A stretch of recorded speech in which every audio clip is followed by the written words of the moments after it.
वह बहुत खूबसूरत थी। मांग में सिंदूर, माथे में बिंदिया, हाथों में मेहंदी, पैरों में महावर, सांवली सूरत पर उसकी बड़ी बड़ी कजरारी आंखें उसकी खूबसूरती पर चार चांद लगा रहे थे। वैसे 12 वर्ष कोई दुल्हन बनने की उम्र नहीं होती, लेकिन इस उम्र में दुल्हन बनना सपना के लिए मजबूरी थी। कुछ माँ की गरीबी और बचपन में ही पिता का साया सर से उठ जाने की मजबूरी। 8वीं कक्षा में थी जब वह एक दिन स्कूल से घर आने पर उसे पता चला कि उसकी शादी होने वाली है। लड़के का एक भाई है।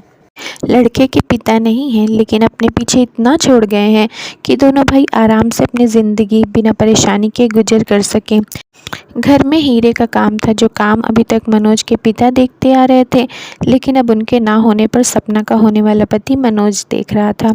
मनोज घर का बड़ा बेटा था, इसलिए पिता के जाने के बाद सारी जिम्मेदारी उसी के कंधे पर टिकी थी। माँ की बड़ी इच्छा थी कि वह मरने से पहले अपनी बड़ी बहू को देख ले। मौत का क्या भरोसा, कब अपने पास बुला ले। मनोज के पिता मामूली सी बीमारी में अपना पूरा परिवार अधूरे में छोड़कर चले गए थे। तब से मनोज की माँ का अपनी ज़िंदगी पर से भी भरोसा उठने सा लगा था। उसकी तमन्ना थी कि बस एक बार बड़ी बहू का चेहरा देख लें, अपने पोते को गोद में उठा लें, फिर चाहे मौत भी आ जाए तो कोई गम नहीं। यही वजह थी कि वह अपने बड़े बेटे का ब्याह जल्दी से जल्दी कर देना चाहती थी। मनोज सपना से 13 साल बड़ा था, लेकिन सपना की माँ को इससे कोई परहेज नहीं था, क्योंकि उन्हें पता था अच्छे रिश्ते बड़े भाग्य से मिला करते हैं, और ऊपर से जब लड़की के सर पर से बाप का साया बचपन से ही उठ गया हो तो। बहुत मुश्किल से उसकी माँ ने उसे पाल पोस कर 12 बरस का किया था। जैसे जैसे सपना बड़ी होती जा रही थी, उसकी माँ की चिंता बढ़ती जा रही थी। अभी तक तो उसने अपनी बेटी को दुनिया की गंदी नज़रों से बचाए रखा था, लेकिन कब तक वह यही सोचती थी कि कोई अच्छा घर वर मिल जाए तो वह सपना के हाथ पीले करवाकर अपनी जिम्मेदारियों से मुक्त हो जाए। लेकिन बिन बाप की बच्ची को कौन ब्याह कर ले जाएगा। बस दिन रात इसी चिंता में घुलती जा रही थी। वह तो भला हो उसकी पड़ोसन हेमा का, जो आकर उसकी बेटी का ब्याह बिना किसी दहेज के अपने रिश्तेदार से फ्री में तय करवा दिया, और सिर्फ विवाह ही नहीं करवाया, बल्कि ब्याह के खर्च का भी सारा भार अपने ऊपर लेकर उसे एकदम निश्चिंत ही कर दिया। अब तो बस वह जल्दी से जल्दी उसके हाथ पीले करके अपनी बेटी के जीवन को खुशियों से भर देना चाहती थी। विदाई के समय सपना अपनी माँ से बहुत देर तक लिपट कर रोती रही। उसे बस एक बात का गम था कि उसके जाने के बाद उसकी माँ को कौन देखेगा। एकदम अकेले पड़ जाएंगी। फिर हेमा चाची ने उसे समझाया था कि तू क्यों चिंता करती है, हम सब हैं ना, तू तो बस अपनी आने वाली ज़िंदगी की सोच और अपने ससुराल वालों की चिंता कर। अब से वही तेरा अपना घर है। बड़ी बहू बनकर जा रही है तू वहाँ। अपनी जिम्मेदारियों को अच्छी तरह से निभाना, अपनी सास को शिकायत का मौका मत देना। और वैसे भी कौन सी लड़की होगी जो बिन ब्याही अपने पीहर में बैठी अच्छी लगती होगी। लड़की जात को एक ना एक दिन तो दूसरे के घर जाना ही होता है। बड़े ही अरमानों से उसने अपने नए घर में कदम रखा। सास अपनी सुंदर सी बहू को देखकर निहाल हुई जा रही थी। मुँह दिखाई की रस्म के बाद उन्होंने न जाने कितनी बार उसकी नज़र उतारी होगी। इतनी सुंदर बहू होगी किसी की पूरे कस्बे में। यह तो हमारे भाग्य थे जो हमें इतनी सुंदर और समझदार बहू मिली, कहकर उन्होंने उसकी बलैयाँ ले ली।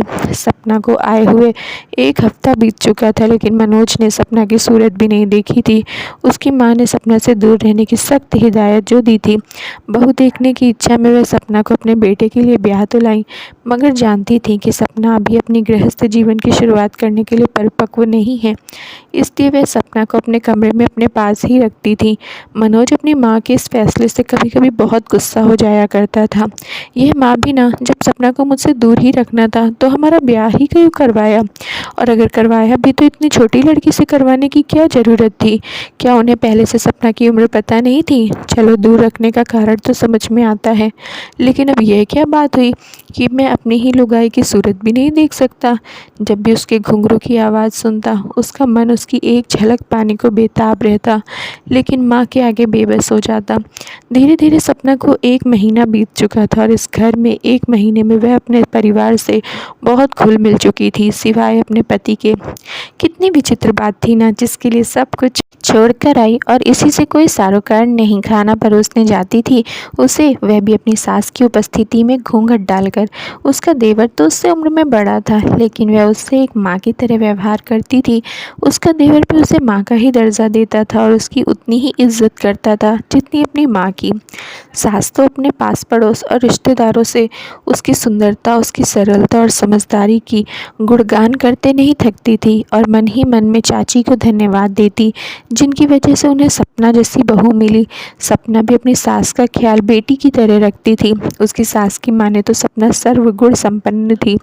उसकी उम्र भले ही कम थी, लेकिन समझदारी और परिपक्वता ऐसी कि बड़ों को भी पीछे छोड़ दे। एक दिन मनोज घर आता है तो माँ को घर पर ना देख भाई से पूछता है। पता चलता है कि माँ पड़ोस में सत्यनारायण भगवान की कथा सुनने गई है। उसे तो जैसे मन की मुराद मिल गई हो, बस फिर क्या था, वह रसोई घर में चला जाता है। उसे देखकर सपना अपना घूंघट निकालने लगती है। तभी मनोज उसका हाथ पकड़ लेता है और उसका चेहरा देख लेता है, और जैसे ही उसकी नज़र उसकी सूरत पर पड़ती है, कुछ पल के लिए वह अपनी पलकें झपकाना भूल जाता है। बड़ी मुश्किल से ही संभल कर कहता है, दूसरों के मुंह से तुम्हारी जितनी तारीफ सुनी थी, तुम तो उससे भी ज़्यादा सुंदर हो। बताओ भला, मेरी इतनी सुंदर दुल्हन को मेरी माँ ने मुझसे छुपा कर रखा है। इतना सुनकर सपना बस शर्मा कर रह जाती है। इतने में माँ की आवाज़ सुनाई पड़ती है। घबराकर मनोज सपना से माँ को कुछ भी ना बताने का कहकर तेजी के साथ रसोई घर से बाहर निकल जाता है। उसकी माँ ने उसे बाहर निकलते देख लिया था, लेकिन उन्होंने ना किसी से कुछ कहा, ना किसी को कुछ बताया। बस मन ही मन एक फ़ैसला ले लिया। वह फ़ैसला था सपना को 2 साल के लिए उसके मायके भेजने का फ़ैसला। दूसरे दिन उसे उसके मायके भेजने की तैयारी होने लगी। मनोज को पता चला तो उसे बिल्कुल भी अच्छा नहीं लगा। यह सब सुनकर उसका मन दुखी हो जाता है। भले ही उसके नज़दीक नहीं जा पाता था, लेकिन उसे देख तो लेता था, घूंघट में ही सही। उसके पायल की घुंघरू की झलक सुनकर, उसकी रंग बिरंगी चूड़ियों की खनक सुनकर अपने आसपास उसके होने का एहसास हो जाता। कम से कम इन एहसासों को जी लेता था। कुल मिलाकर सच यह था कि हर तरफ से वह उसके दिल पर कब्जा कर चुकी थी। अब किसके होने के एहसास से अपने मन रूपी बगिया को सींचेगा। इन्हीं बातों से उसका मन उदास होने लगा था, लेकिन माँ के आगे वह कुछ बोल नहीं सकता था।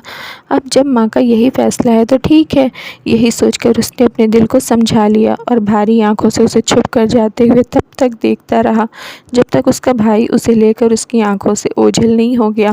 ऐसा नहीं था कि सपना को दुख नहीं था। ज़्यादा समय उसकी निगाहें घूंघट की आड़ से जिसे ढूंढने की कोशिश कर रही थी, उसे क्या खबर थी कि वह भी उसे छुप कर देख रहा था।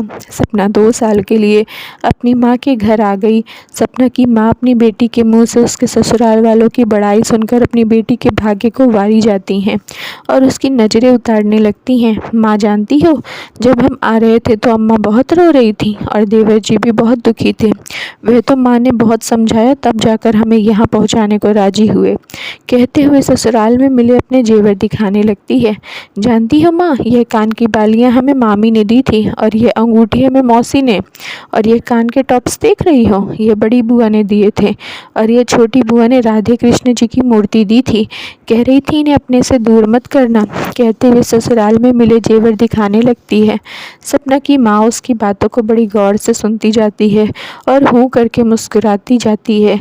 और यह सोने के कड़े हमें माँ ने दिए थे, और जानती हो, जाते समय मुझे रुपए भी दिए थे। कह रही थी खुलकर खर्च करना, समय समय पर बबुआ के हाथ और भिजवा दूंगी। इतनी मेहरबान और भली सास बहुत किस्मत से मिलती हैं।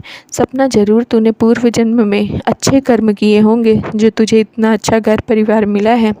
कहकर वह एक बार फिर उसकी नज़र उतार लेती हैं।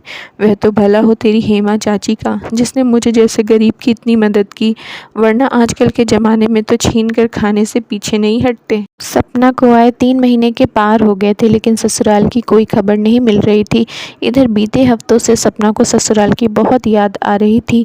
रह रहकर उदास हो जाया करती थी। उसकी माँ उसकी व्यथा को समझ रही थी, लेकिन कर भी क्या सकती थी। जब सपना की माँ ने हेमा से यह बातें बताई तो हेमा चाची ने उन्हें सपना को ब्यूटी पार्लर सिखाने का सुझाव दे दिया। सपना की माँ को हेमा चाची का यह सुझाव बहुत पसंद आया। 2 घंटे के लिए ही सही, कम से कम इसी बहाने थोड़ा व्यस्त रहेगी और हाथ में कुछ अच्छा हुनर भी आ जाएगा। ऐसा सोचकर उन्होंने उसका नाम वहीं पास के ही पार्लर केंद्र में लिखवा दिया। एक दिन वह माँ के साथ बैठी थी कि तभी दरवाजे पर खटखट हुई। माँ ने सपना से कहा, जा सपना देख तो जरा दरवाजे पर कौन है। लगता है हेमा चाची आई है। हाँ माँ कहकर सपना दरवाज़ा खोलती है तो देखती है कि उसका छोटा देवर खड़ा था। वह उसे देखकर खुश होते हुए कहती है, अरे माँ, देवर जी आए हैं। अरे पगली, उन्हें अंदर आने देगी या दरवाजे पर खड़ा रखेगी। भैया जी, बड़े दिन से जी नहीं लग रहा था, अच्छा हुआ आप आ गए, उसने मन में कहा। उसने उन दोनों के पैर छुए और वहीं पास पड़ी चारपाई में बैठ गए। अरे जा सपना, छोटे बबुआ के लिए चाय पानी का इंतजाम तो कर। हाँ माँ, जाते हैं। और बबुआ, घर में सब कुशल मंगल तो है ना। जी माँ जी, सब बढ़िया है। सपना जब से आई है आप लोगों का नाम उसकी ज़ुबान पर हरदम रहता है। हमारे छोटे बाबू ऐसे हैं, माँ ऐसी हैं, और वहाँ हमारी माँ दिन भर आप लोगों की बात करती रहती हैं। बड़े भाग्य हैं हमारे जो आप लोगों जैसा परिवार मिला। भगवान सुखी रखे बेटा तुम लोगों को। अरे ऐसी कोई बात नहीं है माँ, भाभी हैं ही ऐसी कि सब प्यार करने पर मजबूर हो जाएं। तभी सपना चाय नाश्ता लेकर आ जाती है। सब साथ बैठकर चाय पीते हैं। उसके बाद देवर जी सपना को एक बैग देते हैं। भाभी, कुछ सामान है, माँ ने आपके लिए भेजा है। जैसे ही देवर जी ने सपना को बैग दिया, बैग खोलते ही उसकी नज़र एक कागज़ के टुकड़े पर पड़ी। उसने उसे खोलकर देखा तो पता चल गया, यह तो मनोज का खत है। उसने उसे जल्दी से छुपा लिया और अब माँ के साथ सामान देखने लगी। उसका मन सामान देखने में नहीं था, उसे तो जल्द से जल्द खत पढ़ना था। जैसे ही मौका मिला सपना अपने रूम में गई और खत पढ़ने लगी। खत में मनोज ने प्यार भरी बातें लिखी थी। सपना बहुत खुश हो जाती है। यह सिलसिला 2 साल तक चलता रहता है। वक्त के साथ दोनों का प्यार और मजबूत हो जाता है। अब सपना वापस अपने ससुराल आ जाती है। सबसे मिलकर गले लगकर वह अपनी नई ज़िंदगी की शुरुआत करती है। सब लोग बहुत खुश रहते हैं। अब मनोज की माँ को दादी बनने की इच्छा होती है। वह हर समय इसी उम्मीद में लगी रहती हैं। वह चाहती हैं कि सपना उन्हें दादी बनने का सुख दे। कई साल बीत जाते हैं, सपना को माँ बनने का सुख प्राप्त नहीं होता। बेटी की तरह प्यार करने वाली सास भी उससे थोड़ा रूखा व्यवहार करने लगती है, लेकिन मनोज का प्यार अभी भी उसके लिए कम नहीं होता। वह उससे बहुत प्यार करता है। बहुत टाइम इंतज़ार करने के बाद भी जब सपना प्रेग्नेंट नहीं होती तो घर में मनोज के दूसरे विवाह की बात होने लगती है। सपना यह सब सुन बहुत दुखी हो जाती है, लेकिन करती भी क्या, अपनी कमी के आगे कुछ बोल नहीं पाती। मनोज भी दूसरी शादी नहीं करना चाहता। वह माँ के फैसले का विरोध करता है और कहता है, माँ, मैं आपकी हर बात मानी है, मैं आपकी यह बात नहीं मान सकता। इसलिए सपना की सास सपना का सहारा लेती है और उसे मनोज को समझाने के लिए कहती है, और सबकी खुशी को ध्यान में रखते हुए सपना मनोज को शादी करने के लिए मना लेती है। उसके आगे मनोज को झुकना पड़ता है और वह शादी के लिए मान जाता है। घर में शादी की तैयारी चलने लगती है। सपना सबके सामने खुश होने का नाटक करती है, मगर अकेले में बहुत रोती है। धीरे धीरे शादी का दिन आ जाता है। बारात निकलने वाली ही होती है, तभी सपना चक्कर खाकर गिर जाती है। मनोज सपना के पास भाग कर जाता है। पूरा घर परेशान हो जाता है। डॉक्टर को बुलाया जाता है तो पता चलता है कि सपना माँ बनने वाली है। यह सुन सब बहुत खुश हो जाते हैं। तब मनोज शादी करने से इनकार कर देता है। सब शादी रोकने की बात करने लगते हैं, लेकिन मनोज की माँ कहती है कि शादी तो होकर रहेगी। ऐन वक्त में हमने मना कर दिया तो लड़की वालों की कितनी बदनामी होगी। बारात भी जाएगी, दुल्हन भी आएगी, शादी भी होगी। यह सुन सब हैरान हो जाते हैं। तभी मनोज की माँ मुस्कुराती हुई कहती है कि हम सपना की सौतन नहीं बल्कि उसकी देवरानी लेकर आएंगे। एक बार फिर घर में खुशियों का माहौल हो जाता है। सपना की देवरानी घर पर आ जाती है। दोनों देवरानी जेठानी में बहुत प्यार होता है। परिवार में सब प्यार से रहने लगते हैं। 9 महीने ऐसे ही हंसी खुशी से बीत जाते हैं। सपना एक खूबसूरत से बेटे को जन्म देती है। सपना की सास अपने पोते को गोद में लेती है और खुशी के आंसू रोने लगती है। इस तरह उनके परिवार में खुशियाँ फिर से वापस आ जाती हैं। धन्यवाद दोस्तों, उम्मीद करती हूँ आप लोगों को स्टोरी पसंद आई होगी। तो प्लीज़ जल्दी से लाइक कर दीजिए, चैनल पर नए हैं तो सब्सक्राइब कर लीजिए और अपनी राय हमें कमेंट बॉक्स में ज़रूर दीजिए। बाय, मिलते हैं नेक्स्ट मज़ेदार और सस्पेंसिव स्टोरी में।